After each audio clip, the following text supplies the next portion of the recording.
It's not that Yoonbum wants to die. It's just that he wants to be alive even less. Sometimes, you have to learn how to prioritize. The idea is not a new one. In a way, it has always been with Bum, and he struggles to recall a time when it wasn't there.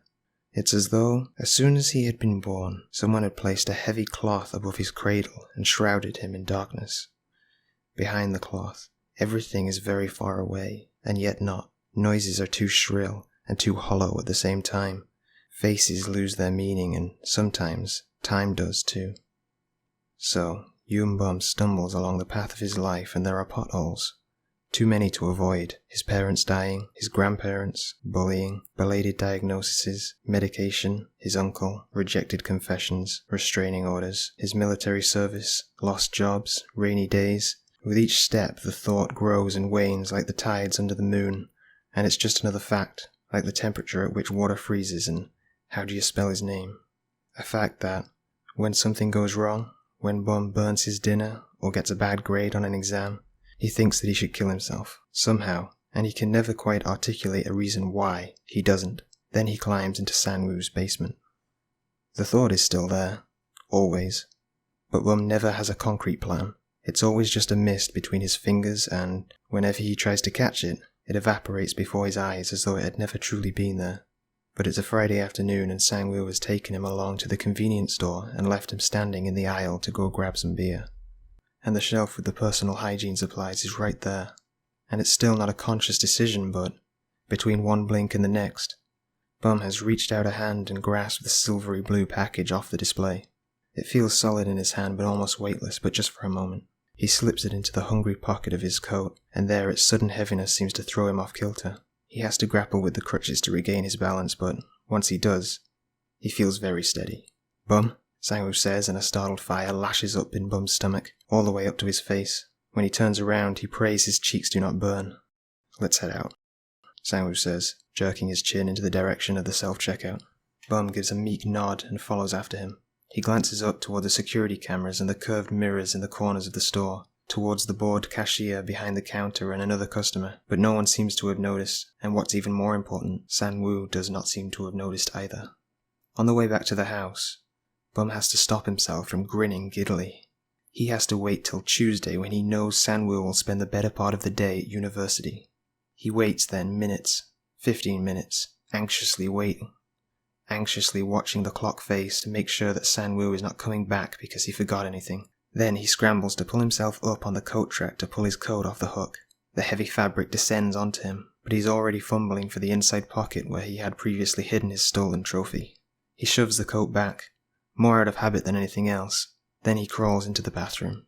The door locks with a promising click, and for a moment he sits like this, sprawled on the cold floor, reveling in his solitude. The skin of his bare knees catches on the tile as he makes his way over to the bathtub. As he reaches out a shaking arm to turn the tap, it's screwed closed tightly. Sangwoo always uses too much force, claiming he doesn't want it to drip and waste water. And Bum quivers with the effort to twist the knob around. His palm stings, but finally, the waterfall opens, gushes, heavily splatters into the smooth ivory of the tub. Bum had cleaned the bathroom only yesterday. A perverse thrill curses through him at the thought of how tainting it's so wholly. While waiting for the tub to fill, he turns toward the small package that sits in his lap. Innocuous, unassuming. With blunt fingernails he wrestles the sharp razor blades free, resisting the urge to triumphantly close his fist around them. In that moment he knows that he cannot wait any longer. The tub is nowhere near full yet, but he heaves himself up onto the rim and then chambers into the porcelain bed, his sarcophagus. The water is hot, too hot, but even as his toes curl in protest, as his groin and thighs are scalded, he knows it doesn't matter. Nothing matters but his escape. He's still dressed in the skirt and the soaked fabric clings to his legs like a seaweed, pulling him under. Bum does not resist. Between his fingers the razor blade glints invitingly. Then he gets to work.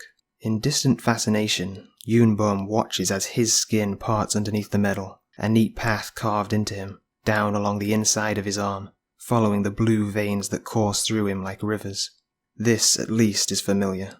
The pain is like an old friend. The blood, this red, this intense, is a new one. He's surprised by how alive it is, not foul or rotten at all, almost as though his heart hadn't stopped beating a long time ago. And yet it's different from the scars on his wrist. The scars he'd put there with the jagged keys and sometimes his own teeth, in school restrooms and huddled up in his own bed when he needed to feel less naked, less vulnerable, when he replaced pain with pain and hoped to make things go away for a little while.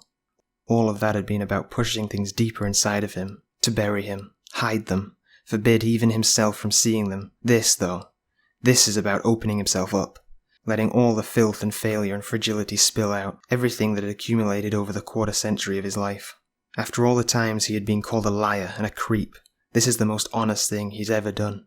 When he is done with one arm, he turns on the other. It's more difficult than the first because his left hand is jittery and his fingertips are already growing numb. This cut is not as cleanly executed as its twin, but he still finds a certain kind of beauty in it, a purpose.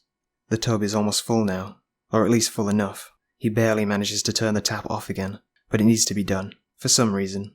Flooding the bathroom seems like something he shouldn't do. Sangwoo would surely be upset. The mere thought sends a burst of hysterical laughter through Bum and he slips farther down, till his chin touches the surface and his toes to the end of the tub.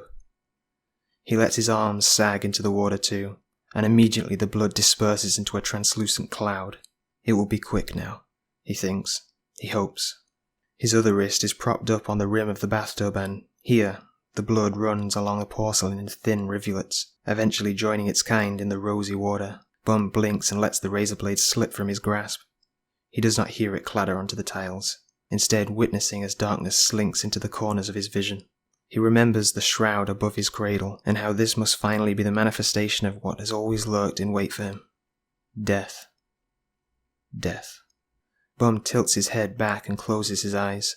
It's almost like going back to sleep on a Sunday morning. An indulgence. A privilege.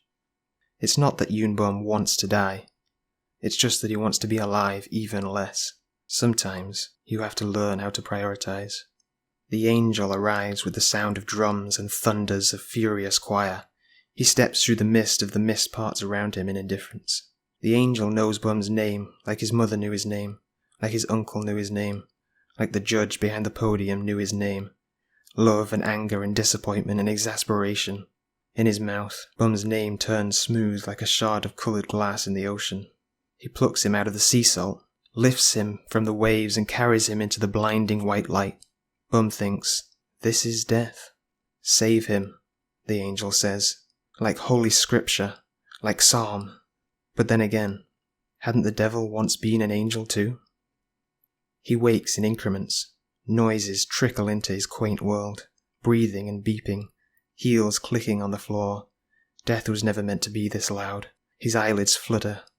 Lights, shadows, distorted and dangerous. He tries to make a sound and a weak mule crawls out of his mouth. Fucking finally, the angel says. He must be a cruel angel, a crude one, but Yoon Bum thinks he might have known that before.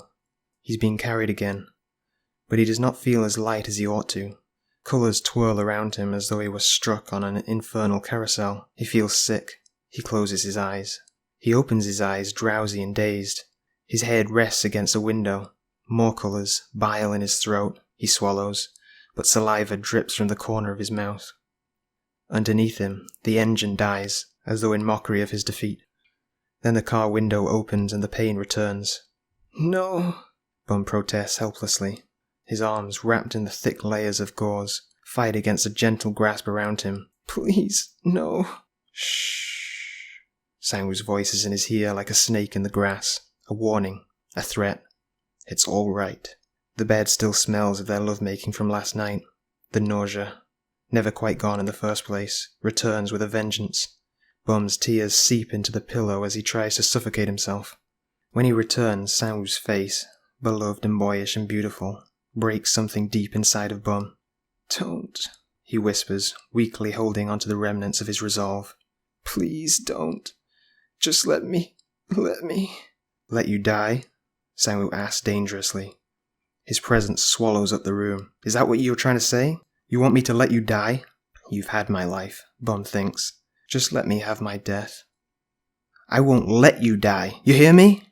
Sangwoo is right in front of him now, pulling Bum's arms aside. His fingers dig into the open wounds and it's impossible to tell whether he's doing it on purpose or out of ignorance. You cannot die, he reminds Bum. You belong to me. No, Bum insists. The word hiccups out of his chest, right along with his heart. and he knows it must be the truth. I don't want to be here. Sangwoo's grip only tightens, like manacles. Do you want me to chain you up again? He asks as though he weren't already doing so. Is that what you want? You want to go back down to the basement? Bum doesn't. He doesn't want the damp and the dark and the memories of death still sitting on the walls. He just wants to go home, even if he doesn't know where that is. I've given you everything you need, Sangwoo claims.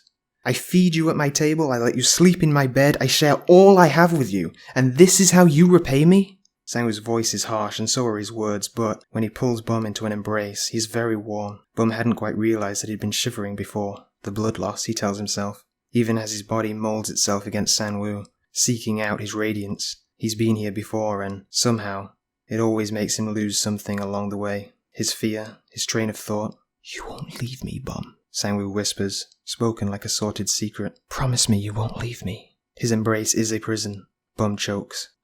I promise, he says, even though the sobs have left him in tatters. I promise, Sangwoo, I love you. I won't leave you. The plea feels too real on his tongue, less like a lie and more like a confession. He's practiced these words in front of a mirror, many times for many people, had hungered for someone to say them back. I love you, I love you, I love you.